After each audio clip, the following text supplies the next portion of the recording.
আমাদের পৌরসভায় তাই আমি এলাকার সন্তান, এখানে আমি কোনো বক্তব্য দিতে আসি নাই। এখানে যখন মফিজুর আব্বা এই এলাকার মেম্বার ছিলেন তখন আমি দিল মোহাম্মদ সরকারের সাথে হাত তৈরি করে আমি ওনার সেই সময়ে ডালি আব্দুল রশিদ সাহেব নির্বাচন করেছিল 1977 বা 76-এ। হ্যাঁ, তখন দিল মোহাম্মদ সরকার গরুর গাড়ি নাকি মাঠে কাজ করছিল। তা আমি কোনো অহংকার করি না, আপনাদের সাথে দীর্ঘ সময় ছিলাম। এই পরিবার আমার পরিবারের সাহিত্য যদি মঞ্চ সরকার থেকে ধরেন না হলে আমরা 30-40 বছর চেয়ারম্যান মেম্বারই ছিলাম আমরা, কিন্তু গণের আরো বেশি হতে পারে। যাই হোক, এটা অতীত। আমি আপনাদের সন্তান।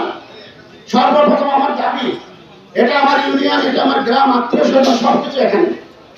আমি যদি ভাগ্যে যদি কিছু টাকা হবে আমি আমার চেষ্টা করে যাই, আপনারা আমার জন্য দোয়া করবেন। আমার ব্যক্তিগত রাজনৈতিক পরিচয় ছাত্রদল থেকে আমি আসছি। আমি জননেতা নুরুল হুদার সাথে রাজনীতি করছি, জননেতা আতিকুল আতিকের সাথে করছি, জননেতা গোলাম হোসেন সাহেবের সাথে আমি দীর্ঘ সময় ছিলাম। তাই আমার রাজনৈতিক পদচারণা যদি গ্যাপ থাকে, আমি একটা স্কুলের রেগুলার ছাত্র, এখন পর্যন্ত রাজনীতি করতেছি। আমি আমার শিক্ষা বংশ পরিচয় অন্যান্য কিছু আমি বলতে চাই না, হয়তো টাকা পয়সা কম আছে, কিন্তু মতলবের রাজনীতিতে আমি অ্যাডভোকেট মফিজ এরকম পোল খাওয়া হাতে গোনা 2-4 জনের বেশি পাবেন না। সে 80 দশকে আপনাদের কাছে অনুরোধ করল, মতলবকে আর ভয়াবহ অবস্থার দিকে ফিরিয়ে দেবেন না। যারা আজকে মাঠে আছে, যদি আগামী দিন সরকার বলে নির্বাচন হবে 2 বছর পরে, বাকি 2-3 জনের বাংলা আর কিন্তু মতলব হয়ে পাবেন না। শুধুমাত্র এমপি হওয়ার জন্য মতলব এসেছে, এদের কোনো রাজনৈতিক অভিজ্ঞতা নাই। এরা একজন ছাত্র দল করে নাই, যুব দল করে নাই, কৃষক দল করে নাই, মহিলা দল করে নাই, মৎস্যজীবী দল করে নাই, তাঁতি দল করে নাই। যারা এই দলের ঐতিহ্যকে ধারণ করে না, জিয়াউর রহমানের আদর্শকে ধারণ করে না, যারা স্বৈরাচার শামসুলকে নির্যাতন সহ্য করে নাই, মায়া গুন্ডা রুহুল গুন্ডার নির্যাতন সহ্য করে নাই।